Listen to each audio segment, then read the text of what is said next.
Como trabalhar com amor em um ambiente difícil? Esse foi mais ou menos o resumo de uma pergunta que nos enviaram. Vou ler ela completa aqui para depois a gente tentar responder. Bom, trabalho na área de vendas, numa grande multinacional. Como trabalhar com amor, onde o volume vendido, por mais absurdo que seja, deve ser sempre maior. Onde muitas vezes o ambiente real para uma venda deve ser criado ou inventado para que a necessidade aconteça. Onde a realidade ou onde a proximidade ocorre em quase totalidade por interesse comercial. Onde cada ano a possibilidade de demissão é colocada na mesa se as vendas não forem concluídas. Onde muitas vezes os processos de trabalho são abstratos e sem propósito. Essa foi uma pergunta que foi enviada para a gente no direct e que achamos que valeria a pena respondê-la aqui em uma aula um pouco mais extensa, que eu acho que é a dúvida de muita gente, né? Então você vê que o rapaz aqui, é óbvio que eu não vou revelar o nome, é um rapaz bem intencionado, trabalha numa multinacional, na área de vendas, é um rapaz que está querendo trabalhar por amor, é um rapaz que está ali bem intencionado e quer de fato fazer as coisas bem, com a intenção reta, mas encontra ali um ambiente um pouco difícil, segundo ele. E, segundo ele, esse ambiente acaba dificultando esse trabalho dele mais bem feito, mais bem elaborado, com mais amor. E olha, existe aí uma confusão muito grande na cabeça dele. É um rapaz bem intencionado, mas falta um ajuste, falta entender de fato, primeiro, o que é o amor, entender como que funciona na realidade um trabalho, né? Ele trabalha numa multinacional e até hoje ele parece que não entendeu de fato como que funciona a realidade do trabalho. Ele diz aqui, né? Então, no trabalho dele ali, os interesses são comerciais, né? As pessoas se aproximam por interesse comercial. Olha, mas isso é absolutamente natural no trabalho. As pessoas vão a uma loja para comprar e o vendedor quer vender. As pessoas vão a uma fábrica para fazer negócios. O interesse no trabalho, o interesse nos negócios, ele é, por natureza, comercial. Ninguém vai à loja para poder procurar, eu não sei, doação de comida, ninguém vai à loja para procurar algo que é próprio da religião, ninguém vai à loja para poder procurar um psicólogo, ninguém vai à loja para poder procurar um amigo. A pessoa vai à loja para poder comprar algo que a loja oferta para ela. Então a relação desse rapaz com o trabalho, ela está um pouquinho disfuncional. Ele ainda não entendeu de fato o que é o trabalho, qual que é a realidade do trabalho. E a realidade é que as relações no trabalho, elas são de fato comerciais. Agora, elas são comerciais, mas a gente pode colocar aí, nessas relações comerciais, um toque de amor. Um toque de amor, um toque de serviço, um toque de alegria, um toque de generosidade, de companheirismo, de amizade, né? Por exemplo, um vendedor de uma loja simples, pequena de calçados, não, nesse sentido não é muito diferente de um vendedor de uma multinacional, né? As pessoas chegam ali para comprar. Então, a pessoa que vai a uma loja comprar, o vendedor recebe ela, veja, é uma relação comercial. Por natureza, é uma relação comercial. Aquele vendedor, obviamente, ele quer vender. E é o dever dele fazer as vendas. Ele vai tentar vender, vai oferecer, mostrar para elas ali os calçados. Mas durante essa relação comercial, veja que esse vendedor, ele pode muito bem receber essa pessoa com alegria, com um sorriso no rosto. Pode ser carinhoso, cordial, gentil. Se essa pessoa de repente está num dia mau, num dia triste, ele pode tornar o dia dela um pouco mais alegre.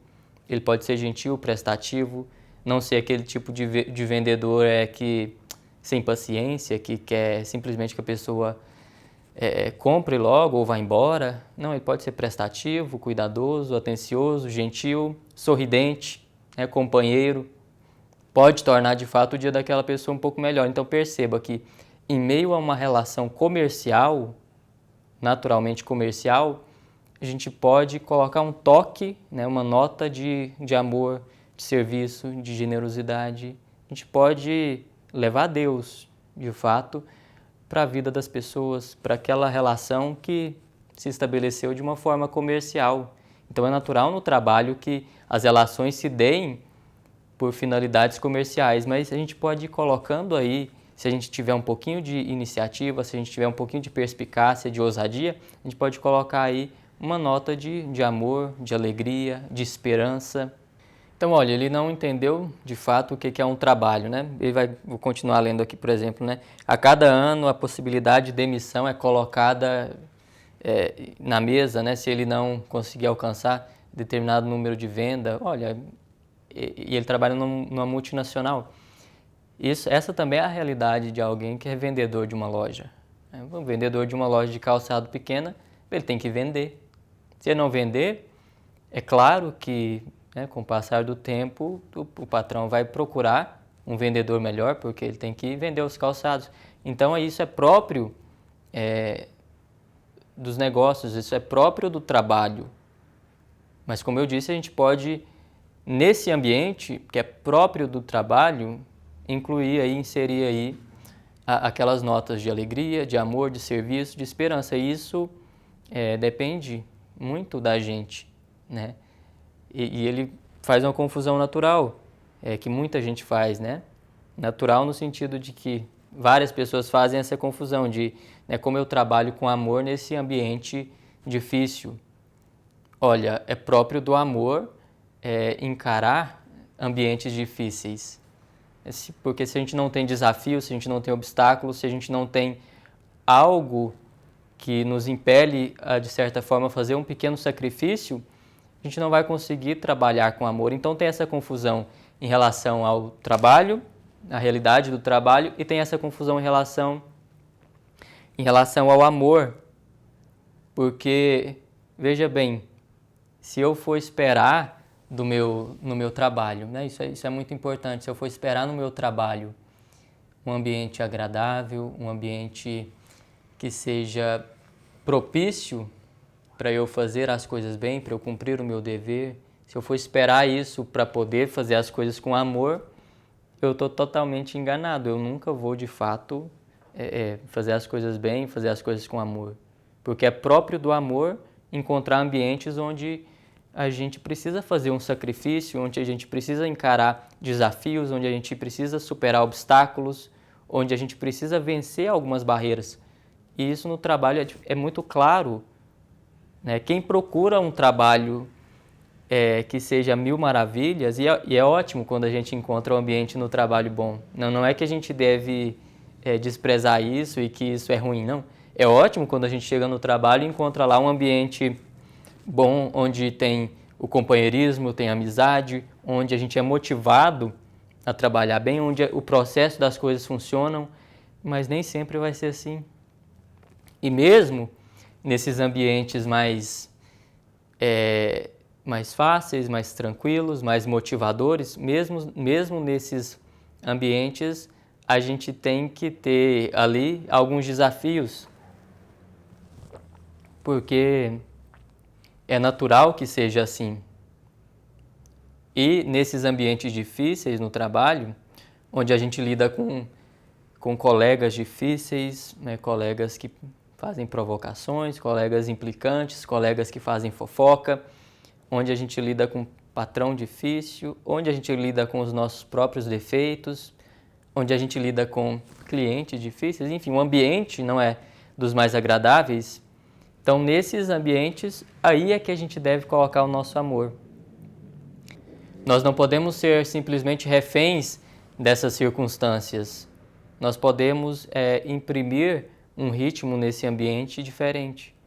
Nós não somos resultado simplesmente das nossas circunstâncias, dos ambientes onde estamos.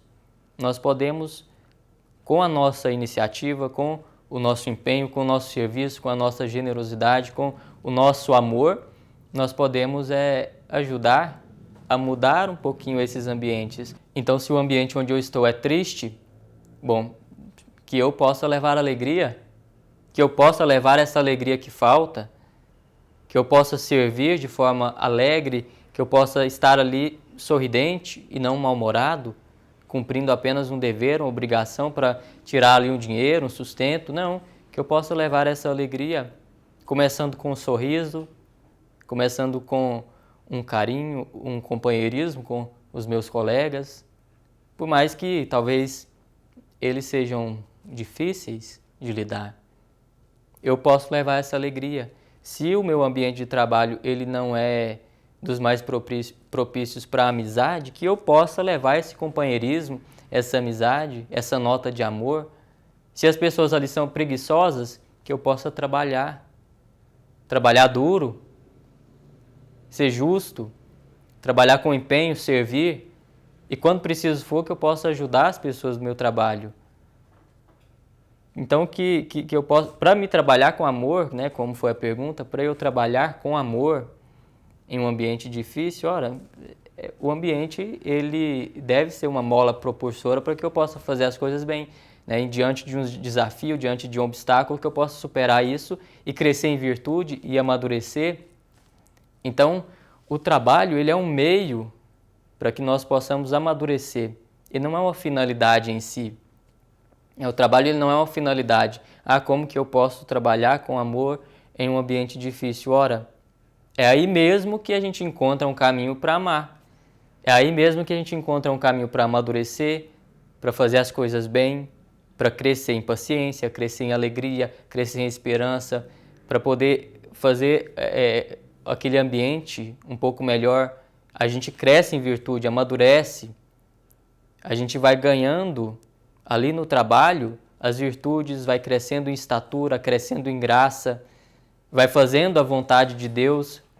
Então é propriamente nesses ambientes difíceis, complicados, que a gente tem muitos obstáculos, onde tem muitos desafios, que a gente pode olhar e levar essa nota de esperança, essa nota de amor. Então a gente tem que largar de mão essa ideia de que nós somos simplesmente reféns das circunstâncias, do ambiente, porque isso é coisa de quem vive, de certa forma, com medo, de forma passiva, né? Ali na defesa, simplesmente agindo conforme o ambiente vai mandando, né? Sendo conduzido pelos ventos, né? Uma hora manda para cá, outra hora manda para lá. Não, a gente pode imprimir talvez um novo ritmo, colocar algumas notas autorais aí no nosso trabalho, né? E se a gente não consegue, talvez, modificar o ambiente, a gente consegue amadurecer a nossa personalidade, a gente consegue crescer em virtudes, a gente consegue se conformar à vontade de Deus, a gente consegue se santificar. Se a gente não consegue melhorar de fato o ambiente, o que eu acho difícil de não acontecer, porque quando você cresce em virtudes, quando você serve mais, quando você é mais generoso, quando você olha as coisas com mais esperança, né? Porque esse olhar é um olhar desesperançoso, esse olhar de quem espera que o ambiente o ajude a amar, ajude a servir, é um olhar desesperançoso. É um olhar de quem olha para as pessoas, olha para o ambiente, olha ao redor e não vê esperança. E por isso não age.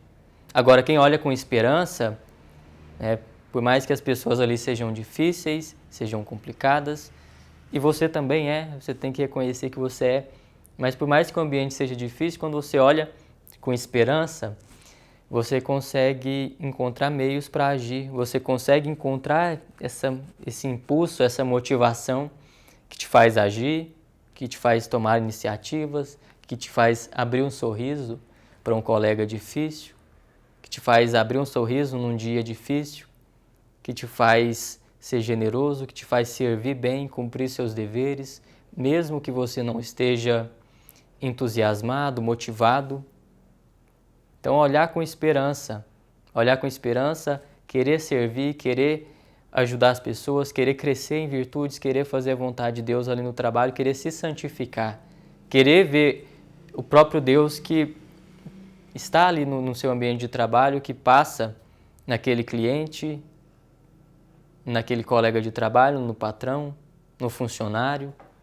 Então tudo isso a gente precisa, para que isso aconteça, a gente precisa olhar com esperança.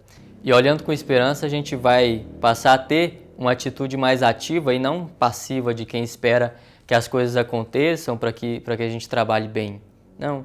E existiram pessoas que fizeram isso, né? Outro dia, por exemplo, eu estava lendo a vida de um beato, se eu não me engano, um beato argentino, empresário, chamado Henrique Shaw. Acho que a pronúncia do sobrenome dele é essa mesmo, Henrique Shaw.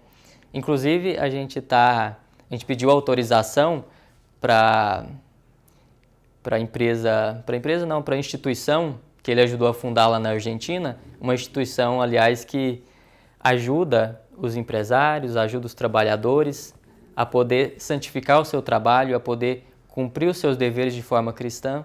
E tem um mini documentário, um documentário simples, que fizeram sobre a história dele. A gente pediu autorização para eles autorizaram essa semana e a gente pretende legendar ele para poder disponibilizar logo aqui no nosso canal. E a vida dele foi uma dessas vidas assim luminosas, cheia de esperança.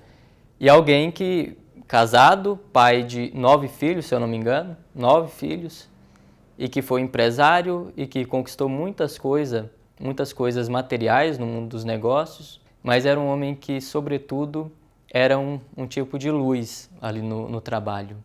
Tanto é que, ao fim da vida dele, os funcionários dele, né, ele estava doente, muito doente, acho que com câncer, já estava internado, já tinha saído do trabalho, e ele precisava de uma transfusão de sangue. E precisando de transfusão, de repente apareceram centenas de funcionários que ele tinha na época da empresa para poder doar sangue para ele. E ele, logo em seguida, depois declarou que era um orgulho para ele ter correndo nas suas veias o sangue de tantos amigos, de tantos funcionários que trabalharam com ele. Então, alguém que no trabalho santificou as pessoas, se santificou, cresceu em virtudes e a gente precisa ter claro que certamente ele não encontrou no trabalho ambientes favoráveis, né? Ambientes que eram as mil maravilhas, mas não. Ele encontrou desafios, obstáculos, precisou se superar, precisou vencer a si mesmo, precisou crescer em virtudes ali em meio àqueles desafios, àqueles obstáculos, e ali, no meio desses obstáculos, no meio desses ambientes difíceis, conseguiu colocar essa nota de amor, essa nota de serviço, essa nota de generosidade, essa nota da presença do próprio Deus, né? Conseguiu fazer a vontade de Deus ali no trabalho e está em processo de beatificação, de canonização. Então é um santo que trabalhou como eu e você trabalhamos. Então a gente tem que olhar para a vida dessas pessoas como o Henrique e buscar inspiração e, de fato, colocar mãos à obra e ao passar a olhar o nosso ambiente de trabalho, os nossos colegas, as pessoas com esperança, com amor, com alegria, com entusiasmo, aquele bom entusiasmo que não é simplesmente um sentimento, mas que brota da esperança. Olhar com esperança para o nosso trabalho. Ali é um local de encontro cotidiano com o próprio Cristo que passa. Ali a gente pode amar, a gente pode se santificar, crescer em virtude, amadurecer. Então, olhando para a vida de pessoas como o Henrique e de tantas outras pessoas que fizeram a vontade de Deus no trabalho, pessoas que se santificaram, pessoas que amaram de fato, que olharam com esperança, olhando para a vida dessas pessoas, que a gente encontre essa inspiração e que a gente, de fato, coloque mãos à obra, não fiquemos no comodismo, né? Mas possamos reagir com esse olhar de esperança, reagir com o nosso serviço, com a nossa alegria, sorriso no rosto, com entrega,